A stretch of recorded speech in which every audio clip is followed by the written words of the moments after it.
अस्सलामुअलैकुम। आज हम एक बड़ा ही मज़ेदार टॉपिक के साथ आए हैं और ये पीछे आइसक्रीम वाले का शोर आ रहा है। खैर, हम कोशिश करते हैं कि उसका शोर कम आए और हमारी आवाज़ का शोर ज़्यादा आए। तो आज हम एक बॉडी ऑर्गन को स्टडी करने जा रहे हैं, जो कि एक आप कह लें बॉडी का आपका वाइटल ऑर्गन है, लीवर। ठीक है, जो आपकी बॉडी का पूरा मेटाबॉलिज्म चला रहा है, पूरा डिटॉक्सिफिकेशन सिस्टम चला रहा है। छोटा सा ऑर्गन होने के बावजूद इतने बड़े बड़े काम कैसे कर रहा है? पूरे जीआई ट्रैक्ट को हैंडल करता है ना, पूरे ग्लैंडुलर सिस्टम को हैंडल करता है। तो हमने आज इसको स्टडी करना है। तो सबसे पहले इसके देखते हैं फंक्शन, फिर हम देखेंगे एनाटॉमी। बाद लोग इस तरह करते हैं कि पहले एनाटॉमी स्टार्ट में एनाटॉमी खोल के बैठ जाते हैं, तो जब एनाटॉमी बोरिंग लगती है तो फंक्शन भी सही से नहीं पढ़ पाते। तो हम पहले फंक्शन पढ़ेंगे, इंटरेस्टिंग लगेंगे, इंशाल्लाह इंटरेस्ट डेवलप होगा, फिर हम एनाटॉमी पढ़ लेंगे। सबसे पहला फंक्शन लीवर का डिटॉक्सिफिकेशन है। ये क्या करता है कि जितने भी जीआई ट्रैक्ट में रिजॉर्प्शन के नतीजे में जितने भी जो है वो प्रोडक्ट्स हमें मिलते हैं, डिग्रेडेड प्रोडक्ट्स, उनको लीवर एलिमिनेट करता है बॉडी से।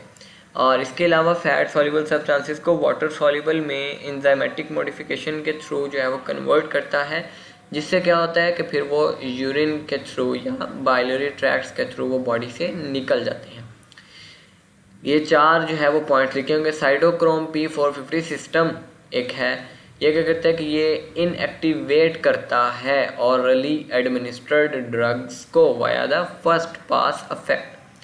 दूसरा degradation of ammonia into urea होती है। तीसरा एथेनॉल ब्रेकडाउन होता है और फोर्थ ब्रेकडाउन ऑफ बिलीरुबिन, ठीक है, यानी एक्सक्रीशन इनटू बाइल। फिर अगला फंक्शन इसका मेटाबॉलिज्म है। ठीक है, मेटाबॉलिज्म में अब ये तीनों चीज़ों का मेटाबॉलिज्म, कार्बोहाइड्रेट्स का भी, प्रोटीन्स का भी, लिपिड्स का भी। कार्बोहाइड्रेट्स के मेटाबॉलिज्म में ये हमने 4 साइकिल पढ़े थे: gluconeogenesis, glycogenesis, glycogenolysis and glycolysis. Gluconeogenesis में क्या होता है कि ग्लूकोज बनता है अमीनो एसिड से, लैक्टेट से या ग्लिसरॉल से। ग्लाइकोजेनेसिस में क्या होता है कि ग्लाइकोजन बनता है ग्लूकोज से। ग्लाइकोजिनोलाइसिस में क्या होता है कि ग्लाइकोजन जो है ये ग्लूकोज में टूटता है। और ग्लाइकोलाइसिस में क्या होता है कि ग्लूकोज की ब्रेकडाउन होती है पायरुवेट में, जिसके नतीजे में हमें एटीपी मिलती है।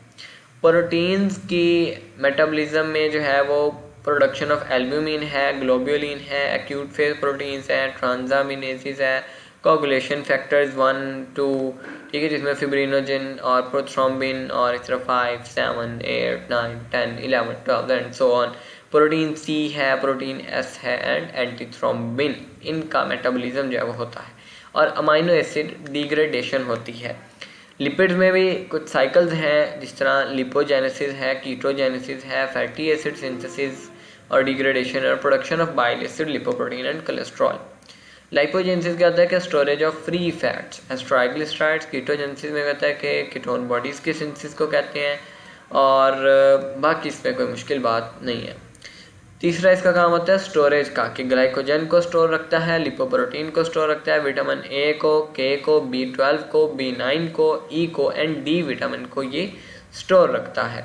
और इसके अलावा आयरन एंड कॉपर की स्टोरेज का काम करता है। अगला काम इसका बड़ा इंपॉर्टेंट है हार्मोन प्रोडक्शन के। थ्रोम्बोपोएटिन हार्मोन बनाता है, ठीक है। थ्रोम्बोपोएटिन का फंक्शन तो बड़ा ही फेमस है, आपने पढ़ा होगा कि ब्लड फॉर्मेशन में इसका रोल होता है।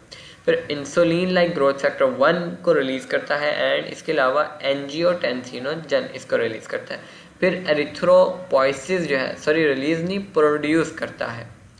एरिथ्रोपोइसिस जो है इसका एक काम है कि site of fetal red blood cell production from week 6 of gestation until birth. और अगला इसमें पॉइंट है कि एक्स्ट्रा मेडुलरी एरिथ्रोपोइसिस में occur in adulthood after bone marrow irradiation in various bone marrow disorder. For example myelofibrosis हो गया, या myelodysplastic syndrome हो गया, या पॉलीसाइथीमिया वगैरह हो गया। इसके अलावा क्रोनिक एनीमियाज में ये एरिथ्रोपोइसिस का काम करता है। एरिथ्रोपोइसिस क्या होता है कि production of red blood cells, अब ये हमने फंक्शंस पढ़ लिए, फंक्शंस हमें लगे बड़े मज़े के, तो अब हमने इसकी एनाटॉमी भी पढ़नी है, चाहे वो हमें मज़े की लगे, चाहे वो हमें बोरिंग लगे, चाहे उसको सुनते वक्त हमारी आंखें खुल जाएं या चाहे उसको सुनते वक्त हमारी आंखें बंद हो रही हों, हमने हर हाल में इसको स्टडी तो करना ही है।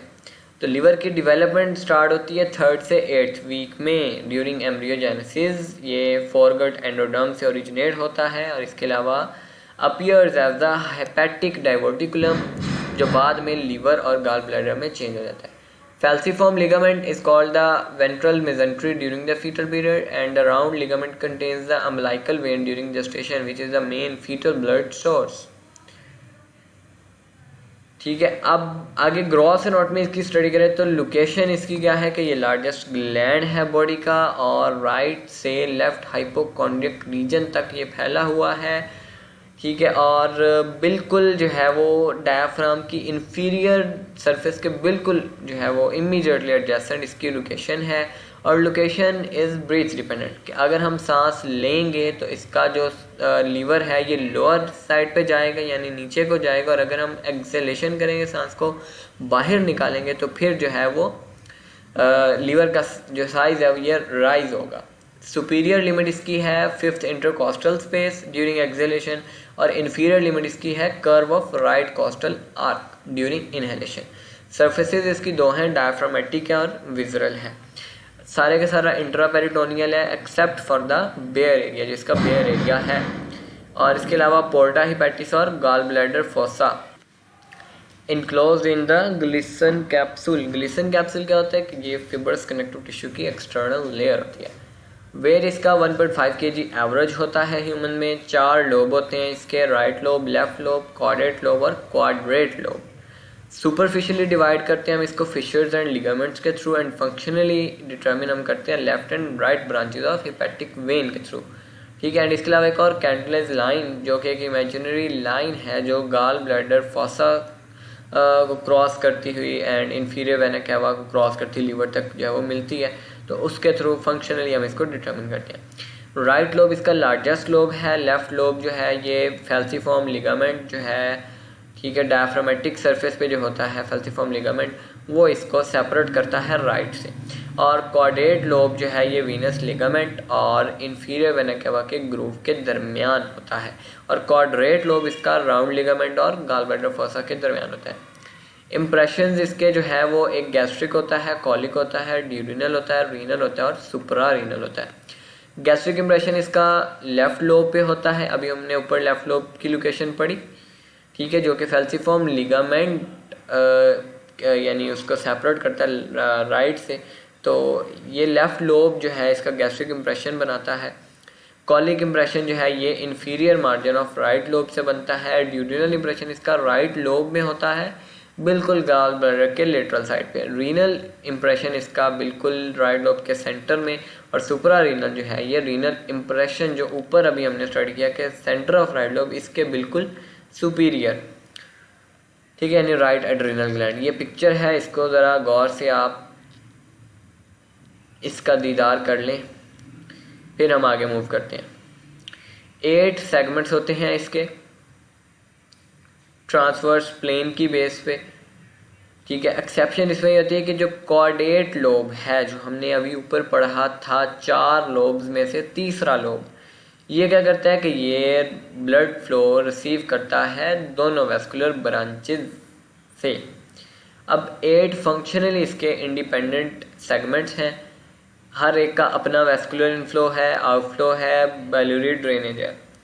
जो पहला सेगमेंट है ये कॉर्डेट लोब में, and it can only seen from the posterior view, कि आप पोस्टीरियर साइड से इसको सिर्फ देख सकते हैं।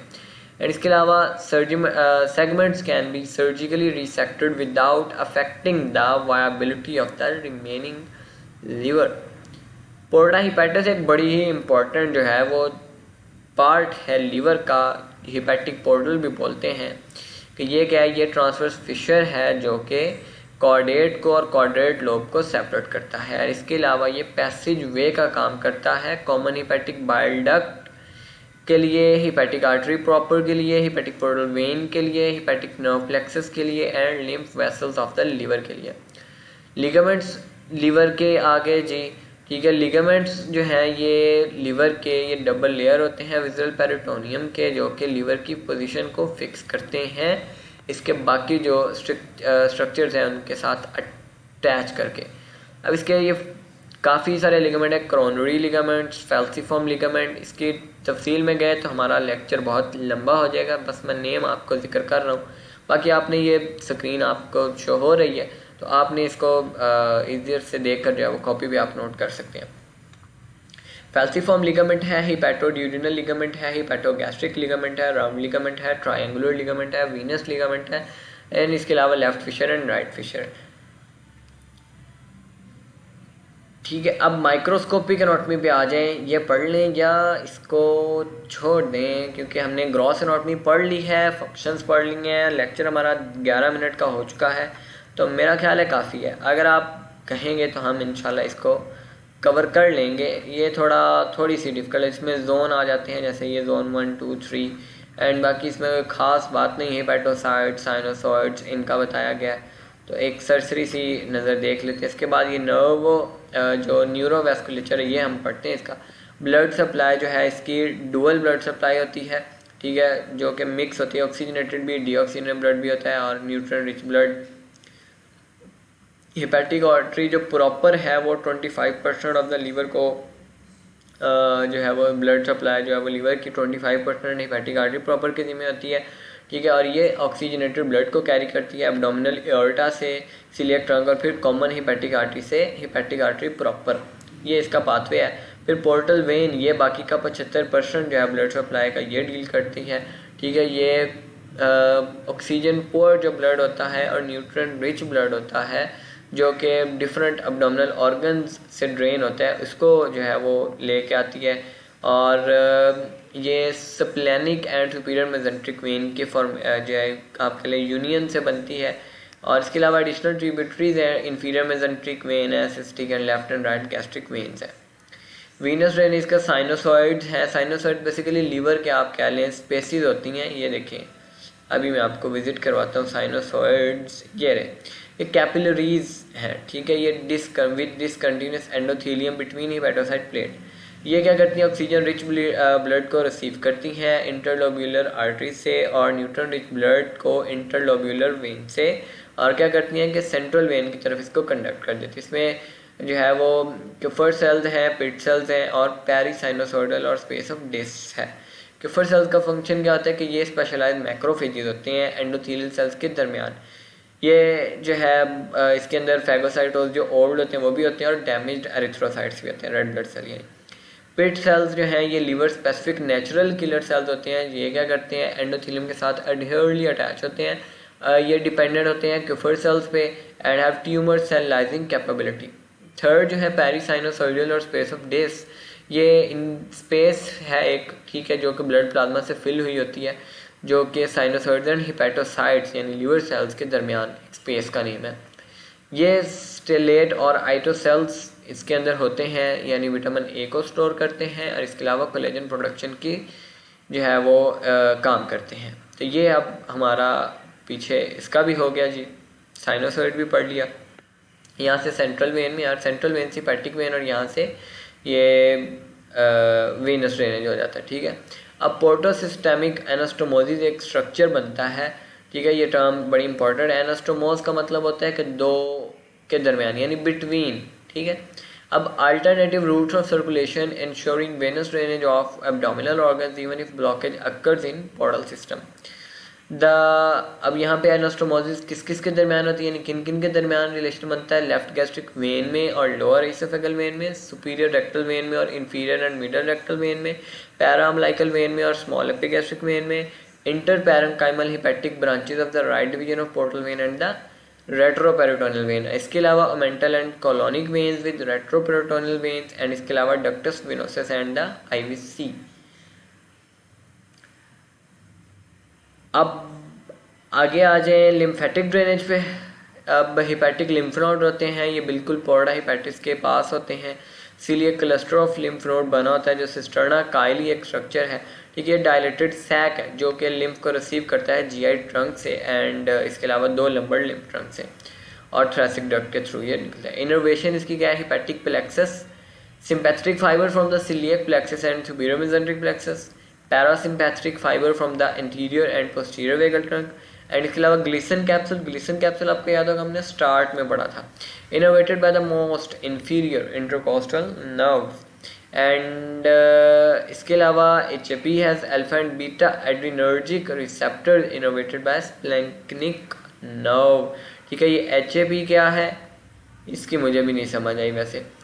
बाइलरी ड्रेनेज, बाइल कैनालिकुलाई, ठीक है, इंट्राहेपेटिक बाइल, ये पाथवे लिखा हुआ है एरोस, बेसिकली ये इसका पाथवे बताने कि बाइल कैनालिकुलाई से इंट्राहेपेटिक बाइल डक्ट्स में, यहाँ से left and right hepatic ducts में, इससे आगे कॉमन हेपेटिक डक्ट में, इससे आगे कॉमन बाइल डक्ट और इससे आगे डियोडिनम में। आगे हमने फंक्शन पढ़ लिया, तो अल्हम्दुलिल्लाह 15 मिनट्स में हमारा लीवर का टॉपिक ख़त्म होता है। HAP को हम देख लें यार, ये HAP क्या है, H हिपैटिक है,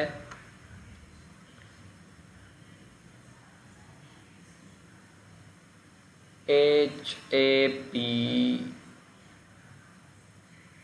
इसकी नहीं समझ लगी यार, छोड़ो, गूगल कर लेंगे इंशाल्लाह। बाकी इंशाल्लाह सारा बहुत इजी था, तो इसको आप एक दफ़ा ही जो है वो नोट कर लेंगे तो आपको ये कंप्लीट याद हो जाएगा, पॉइंट्स की फॉर्म में मैंने आपको ये बताया। मिलते हैं इंशाल्लाह नेक्स्ट टॉपिक के साथ।